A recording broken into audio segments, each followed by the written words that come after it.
In 17 years, Johnny Carson never cried on camera. Not once. Then a 7-year-old girl walked onto his stage, carrying a shoebox, said 7 words, and the king of late night completely shattered in front of 20 million people who had no idea what they were about to witness. October 14th, 1979, Studio One in Burbank, California. Just another Monday night at The Tonight Show, except there was no such thing as just another Monday when you were the king of late night television. Johnny was on fire that evening. The monologue was crushing. Ed McMahon was doing his trademark laugh. That big, beautiful boom. Doc Severinsen and the band were tight. The audience was eating it up. Every joke, every pause, every raised eyebrow Johnny had perfected into an art form. Then the lights flickered. Johnny saw it first. His eyes caught the dimming, the strange shadow that passed over Studio One. Ed noticed. He looked up at the lighting grid, confused. Fred de Cordova appeared at the edge of the stage, and Fred never did that during taping. Never. His face had gone pale. The lights steadied. Johnny kept going, professional to his core, but his internal radar was pinging. Then the voice came through. Small, young. A little girl's voice over the studio speakers, clear as a bell and soft as a prayer. "Mr. Carson?" The audience went silent. You could hear America lean forward. Johnny stopped mid-sentence, looking around, trying to find the source. "Mr. Carson, my daddy says you're the bravest man in America." Johnny's smile flickered. Just for a second. Ed McMahon sat frozen. Doc Severinsen lowered his trumpet. 300 people in Studio One held their breath. "Can I ask you something?" Fred de Cordova was gesturing frantically from the wings, but Johnny couldn't look away from the speakers. The little girl's voice came again, quieter now. "Mr. Carson, can you forgive someone you have never met?" Everything stopped. And for the first time in his entire career, Johnny Carson's smile faltered. Really faltered. And nobody knew what would happen next. The stage door opened, and there she was. 7-year-old Sarah Mitchell, wearing her Sunday best dress in pale blue that was 2 sizes too big, white shoes scuffed at the toes, clutching a shoebox against her chest. She wasn't on the guest list. She wasn't supposed to be there at all. Fred de Cordova was at the door, hand on her shoulder, clearly torn between protecting the show and protecting this child. Sarah stood there, small and determined, her eyes searching the stage until they landed on Johnny Carson. And when they did, something shifted in her face. Purpose. 48 hours earlier, Sarah had been sitting in her 2nd grade classroom in Cedar Rapids, Iowa, when the principal walked in with a man from the local radio station. They'd held a contest. Sarah had won. Her prize was a trip to California to see Johnny Carson live. That was the official story. But Sarah wasn't there to wave. 2 weeks ago, her father, Captain Robert Mitchell, had called her to his bedside at the Veterans Affairs Hospital and asked her to do something impossible. He'd given her the shoebox and told her that when she got to California, she had to give it to Johnny Carson personally. She had to put it in his hands herself. Sarah's mother, Janet, stood in the wings now, barely holding herself together. She'd tried to talk her husband out of this plan, but Robert had been insistent. This was his final mission, and Sarah was the only one who could complete it. So Janet had brought her daughter to California and somehow convinced a production assistant that Sarah needed just 30 seconds on that stage. The assistant had said no. Janet showed him a letter from the Veterans Affairs Hospital. The assistant's face changed. Now here was Sarah Mitchell, walking onto that stage with unusual confidence, the shoebox clutched tight. The audience didn't know what to make of her. This was a child, tiny and serious, moving toward Johnny Carson like she'd been practicing this walk her whole life. Johnny stood there, confusion turning to curiosity. He'd seen thousands of guests walk onto this stage, but none had ever looked at him the way this little girl was looking at him right now. She wasn't starstruck. She was looking at him like he was the answer to a question she'd been carrying. Sarah stopped 3 feet from Johnny's desk. She took a breath. "Mr. Carson," she said, her voice clear despite the trembling. "My daddy wanted me to give you something before he goes to heaven. Can I sit in your chair?" Johnny nodded, still processing. Sarah climbed into his famous chair, the shoebox in her lap. Then she looked up at him and added, "Daddy says you knew the man he saved, someone named Carson." Johnny's smile froze. Carson. That was his name. His heart began to pound. Sarah Mitchell's father, Captain Robert Mitchell, was passing away in a Veterans Affairs hospital 1,200 miles away, and the doctors had given him exactly 11 days. 11 days before the cancer won. Before the Agent Orange, he'd breathed in Vietnam, finally claimed what it had been trying to claim. But before his time ran out, Captain Robert Mitchell had one mission left, and it required Johnny Carson. Robert Mitchell was 48 years old and weighed 89 pounds. Stage 4 lung cancer from the chemicals they'd sprayed over the jungle. Robert had been a hero once. Purple Heart recipient, Bronze Star. But here's what Cedar Rapids didn't know. Every night from 1967 to 1973, while Robert Mitchell was in the jungle, there was one thing that kept him sane. At 2300 hours, a few guys would gather around a transistor radio. They'd tune it to Armed Forces radio, and if the signal was good, they could pick up The Tonight Show. Johnny Carson's voice, crackling through static, reaching into the jungle like a lifeline. For 30 minutes, Robert wasn't in Vietnam. He was home. Robert started writing letters to Johnny Carson in 1968. Not fan mail. Prayers. He never sent them. Just keep them in a waterproof bag. Those letters kept him alive. Now, fading in room 412, Robert had put all those letters in a shoebox. Sarah's shoebox. The one she decorated with crayons when she was 5. Johnny gestured for Sarah to open the box. The audience watched as she carefully lifted the lid. Inside, on top of yellowed envelopes, was a Purple Heart medal, the ribbon faded, the medal still bright. Sarah lifted it carefully.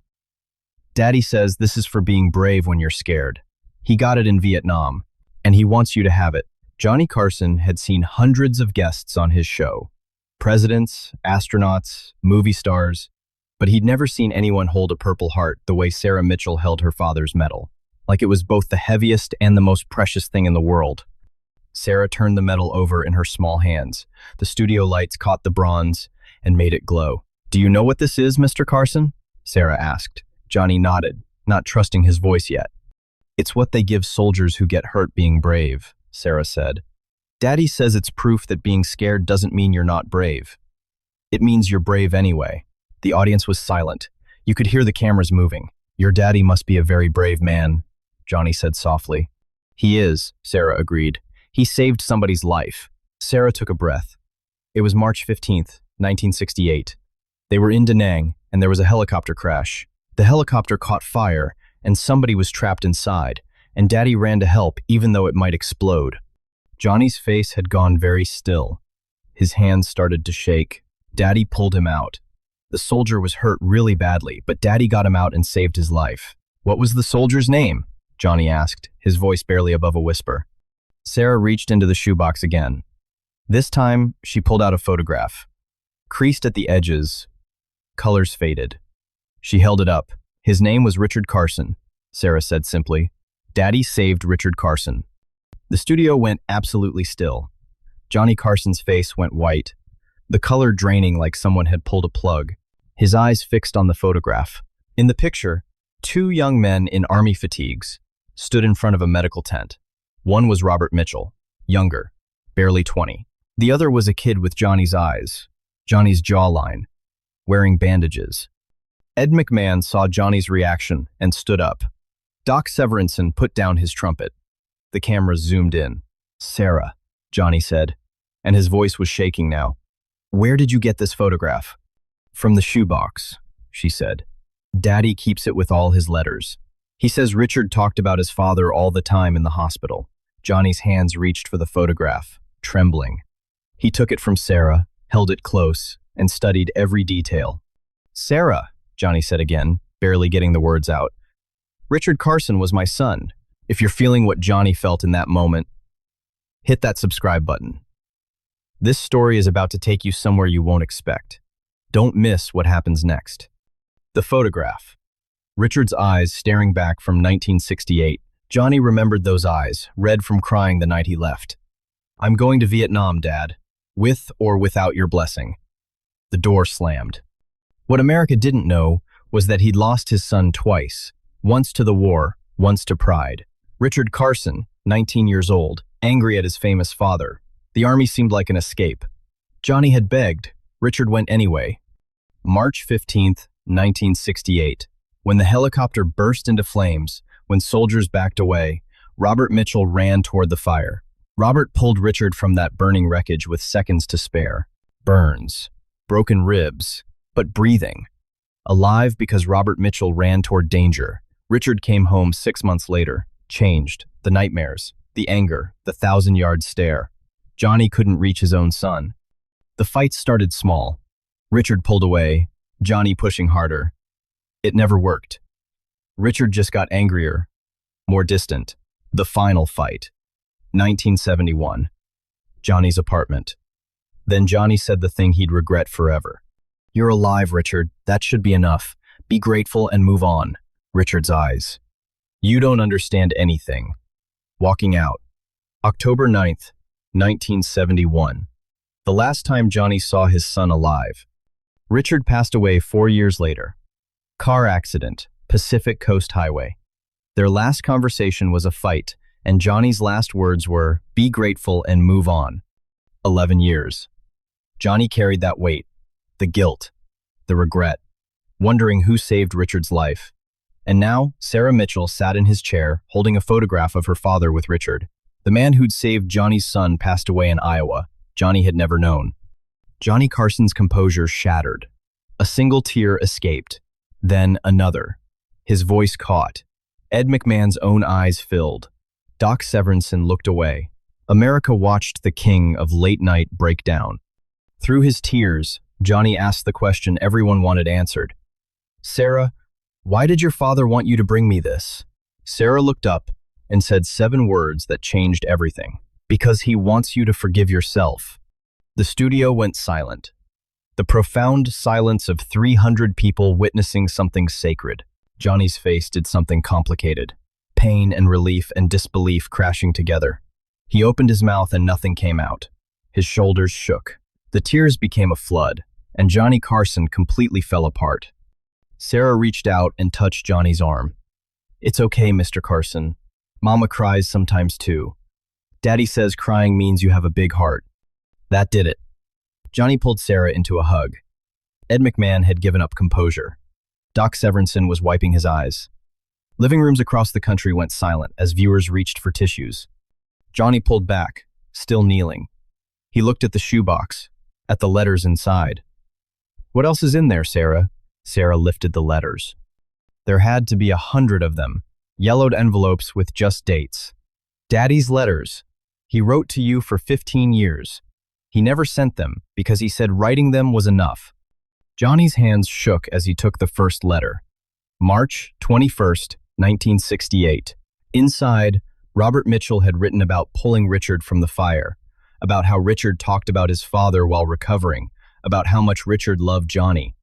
Johnny read it silently, fresh tears falling. Then he opened another, and another. Letter after letter of a soldier telling Johnny things about his own son that Johnny had never known. Richard watched The Tonight Show. Richard bragged about his dad. Richard was proud. Richard wanted to come home and make things right, but didn't know how. Sarah pulled out one more envelope, this one newer, bright white. "Daddy wrote this one 3 days ago." Johnny took it with trembling hands and read it out loud. "Mr. Carson," Johnny read, his voice breaking. "Richard spoke about you the night I saved him. He said, 'My dad's Johnny Carson.' I wish I could tell him I'm scared. I've carried that with me for 11 years. Now I'm fading, and I don't want you to fade not knowing your son loved you. He forgave you for everything. He just ran out of time to say it. I'm asking you to forgive him, and yourself, because holding on to regret is the heaviest thing a man can carry. With respect, Captain Robert Mitchell." Johnny folded the letter, pressed it against his chest. He looked at Sarah. "Sarah," Johnny said, his voice steady now, "can I meet your daddy?" Sarah's face went pale. "Mr. Carson," Mama said, "Daddy's sleeping now. The medicine makes him sleep a lot." "He might not." Johnny's jaw set. He stood up. "Then we leave tonight." Johnny Carson did something he'd never done. He walked straight to Fred de Cordova and said 5 words. "Cancel the rest. Run reruns." Fred grabbed Johnny's arm, panicked. "The network will fire you." Johnny looked at him. "Then I'll be fired. Some things matter more than television." The show was cut to commercial. Ed McMahon didn't wait. He grabbed his jacket. "I've known you for 17 years. I've never seen you cry. I'm coming with you." Doc Severinsen was right behind him. "Me too." Janet stood in the wings crying. Johnny took her hand. "Mrs. Mitchell, I need to meet your husband." Janet's face crumpled. "What if seeing you is too much?" "Mrs. Mitchell," Johnny said softly. "Your husband saved my son's life. He's been waiting for this moment. Let me thank him while I still can." Janet nodded. "Then let's go see him." By midnight, they were on a private jet. Sarah fell asleep immediately. Janet sat beside her daughter. Johnny sat across the aisle, reading. He'd brought every letter Robert Mitchell had written. Each letter revealed another piece of Richard. The jokes Richard told, how he helped other wounded soldiers, how he wanted to go home but was afraid. One letter from April 1969 made Johnny stop breathing. Robert had written about Richard saying, "I just wanted him to see me, not Johnny Carson's son, just me." Johnny read that line 3 times, pressed the letter against his forehead. The letters continued. Robert had written about running into Richard at a veterans support group. "He still talks about you. He still watches your show. He picks up the phone to call you at least once a week. He just can't dial the last number." Richard had wanted to call. I had wanted to reach out. Neither had been brave enough to break the silence. Then came letters from after 1975. Robert's handwriting changed, got shakier. "I saved your son from fire, but I couldn't save him from the war he brought home inside his head." Ed spoke quietly. "You're doing the right thing. That man sent his daughter across the country. That's a man who's been waiting 11 years to complete a mission." The plane landed at 3 in the morning. They drove straight to Cedar Rapids. Janet prepared Johnny. "Robert's lost a lot of weight. The cancer's been aggressive, but he's still himself." They arrived at the Veterans Affairs Hospital at 4:17. The night nurse recognized Johnny, saw his face, and went silent. "Room 412. He's awake. He doesn't sleep much anymore." Johnny walked that hallway alone. This moment belonged to 2 men who'd never met, but had been connected for 11 years. Johnny stopped outside room 412. Took a breath. Knocked softly. A voice came from inside. "Come in." Johnny pushed the door open. The room was dim. For a moment, he thought the bed was empty. Then a voice came from the bathroom doorway. "Mr. Carson? I'm here." Robert Mitchell emerged, gripping an IV pole. Didn't want to meet Johnny Carson in a hospital gown. And there, in a robe that hung off his 89-pound frame, was Captain Robert Mitchell, waiting. Robert Mitchell had imagined meeting Johnny Carson 1,000 times, but here he was, barely able to stand. And still, when Johnny walked through that door, Captain Robert Mitchell lifted his right hand and saluted. Johnny stopped. His breath caught. Johnny crossed the room, gently took Robert's hand, and lowered it with respect. "Captain Mitchell," Johnny said, "you saved my son's life." Robert's smile was tired but genuine. "He saved mine first, Mr. Carson, long before that helicopter." Johnny helped Robert back to the bed. Johnny pulled a chair close, sat down so they were eye level. "Sarah gave me your letters," Johnny said. "I read every single one. Robert, I didn't know. About the radio broadcasts, about Richard watching the show." Robert nodded slowly. "He talked about you all the time. The other guys used to tease him, call him Carson Jr. He was proud to be your son." Those words hit Johnny hard. "He never told me that. We were so angry. I said terrible things the last time we spoke." "I know," Robert said quietly. "But here's what you need to understand. The night I pulled Richard from that helicopter, while we were waiting for the medics, he was scared, really scared. And you know what he said?" Johnny shook his head. "He said, 'My dad's Johnny Carson. He's probably doing his monologue right now. I wish I could tell him I'm scared. I wish I could tell him I love him.'" Robert paused. "He wasn't angry at you. He was a kid who wanted his father." Johnny's eyes filled with tears. "I wish I'd known." Robert reached over and took Johnny's hand. "We all wish we'd done things differently. But Richard forgave you, Johnny. Can I call you Johnny? Please." "Richard forgave you. He told me so at a veterans meeting in '73. He was planning to call you. He just ran out of time." Johnny was crying openly. Robert reached to the bedside table, pulled out a small cloth bag. I kept this. I kept it because I hoped I'd get to give it to you. He pulled out military dog tags. Richard's name stamped into them.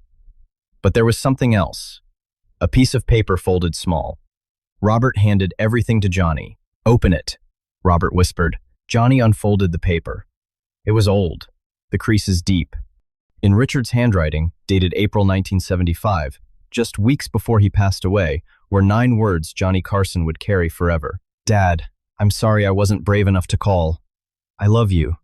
Rick. Johnny made a sound that wasn't quite a sob.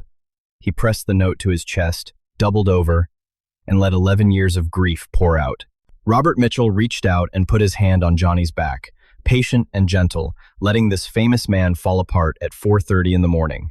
When Johnny could breathe again, Robert was watching him with understanding. Johnny, Robert said softly, Richard forgave you.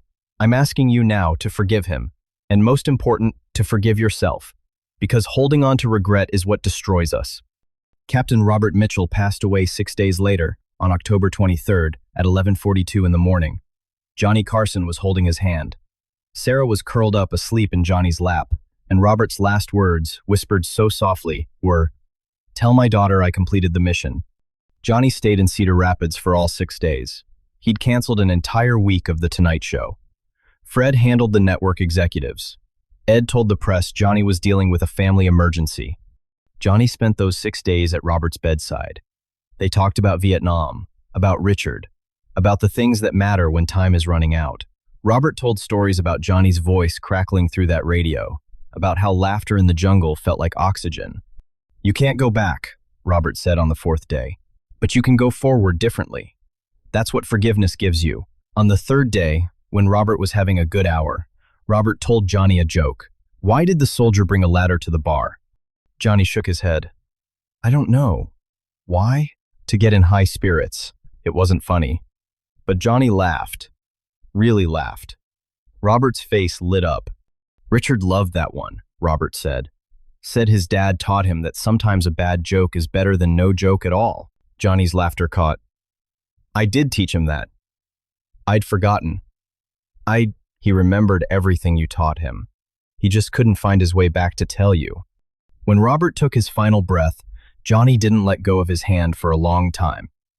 Sarah woke up, looked at her daddy's still face, and understood.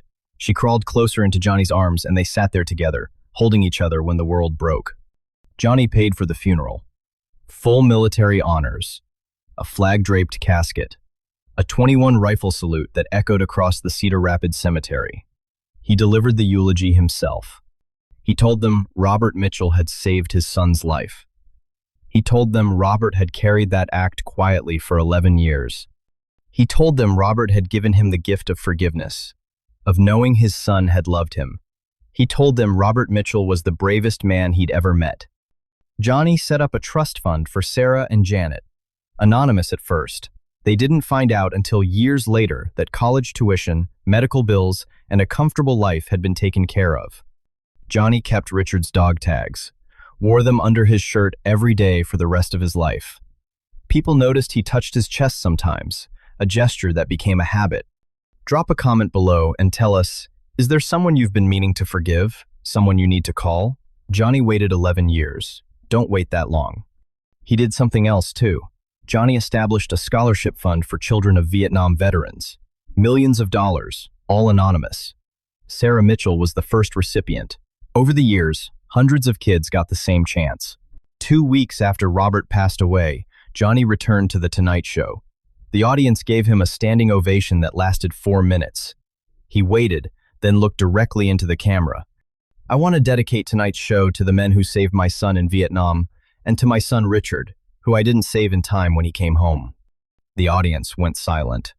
Some of you know what it's like to lose someone and spend years wishing you'd said the things that mattered. I'm here to tell you, say them now. Don't wait. Call them tonight. Because we all run out of time. The show that night had the highest ratings of the year. Because Johnny Carson had given America permission to be human, Sarah Mitchell grew up. She became a therapist specializing in veterans with trauma. She opened a clinic in Cedar Rapids and named it the Robert Mitchell Center for Veterans Care. In every interview, she said, Johnny Carson was like a second father to me. He taught me that being present matters more than being famous. When Johnny passed away in 2005, they found certain items in his personal safe. Robert Mitchell's letters, all 143 of them. The shoebox Sarah had carried onto the stage. The photograph of Robert and Richard. And Richard's note, folded and refolded so many times the creases had nearly torn through. There was one more item. A letter in Johnny's handwriting, dated December 2004. Inside, Johnny had written, Robert, I wore Richard's tags today. Told Ed about you finally. I forgave myself, just like you asked. It took me 25 years, but I got there. The mission is complete. See you soon, old friend. Johnny. Johnny Carson had held onto forgiveness like a lifeline, and he'd never let go, because he wants you to forgive yourself. 7 words from a 7-year-old girl that dismantled the armor of the most famous man on television. 7 words that traveled 1,200 miles from a fading soldier to a broken father and changed both of their lives forever. October 14th, 1979 wasn't special because Johnny Carson cried on television. What made that night unforgettable was that Johnny forgot he was performing. He wasn't the king of late night.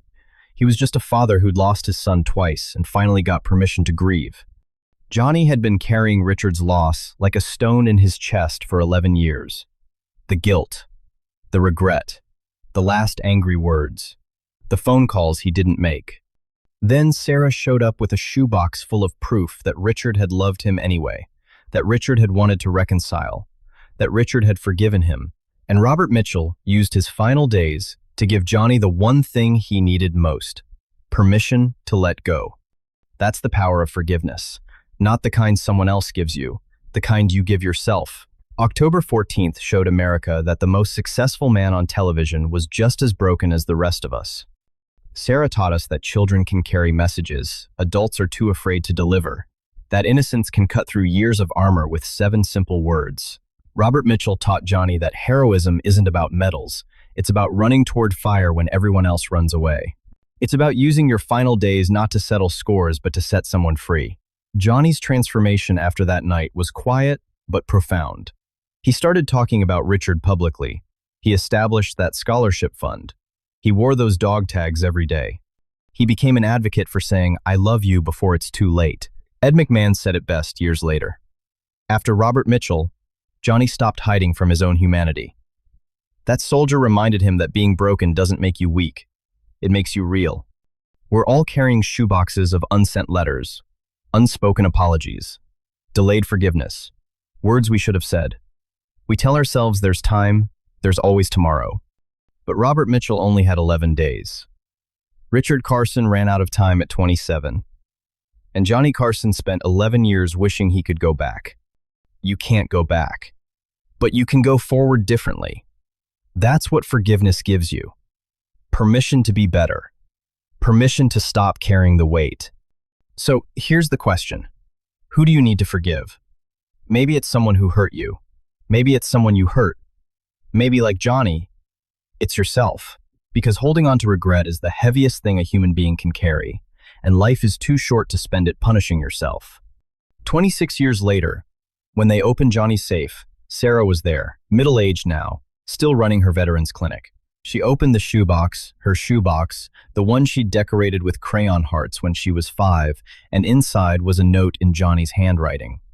It said, Robert, I met your daughter. I forgave myself. Thank you for the mission. The world needs more soldiers like you. The kind who run toward fire. The kind who send little girls with shoeboxes to save broken fathers. Mission complete, Johnny. Sarah read it twice.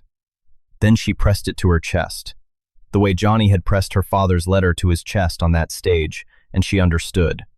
The mission wasn't just her father's. It wasn't just Johnny's. It was everyone's. The mission to forgive, to show up, to be brave enough to say, I love you before time runs out.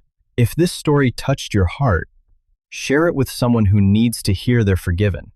Drop a comment below about someone who changed your life with just a few words. And subscribe for more stories about the human moments that remind us we're all just trying to matter to someone. Because sometimes the most important people aren't the ones on stage. They're the 7-year-old girls carrying shoeboxes. The soldiers writing letters they'll never send. The sons who wanted to call but didn't know how. And sometimes, if we're very lucky, we get a Captain Robert Mitchell who reminds us that saving someone's life isn't always about pulling them from fire. Sometimes it's about giving them 7 words that set them free. Sometimes it's about showing up with a shoebox and saying, because he wants you to forgive yourself. And sometimes, that's enough to change everything.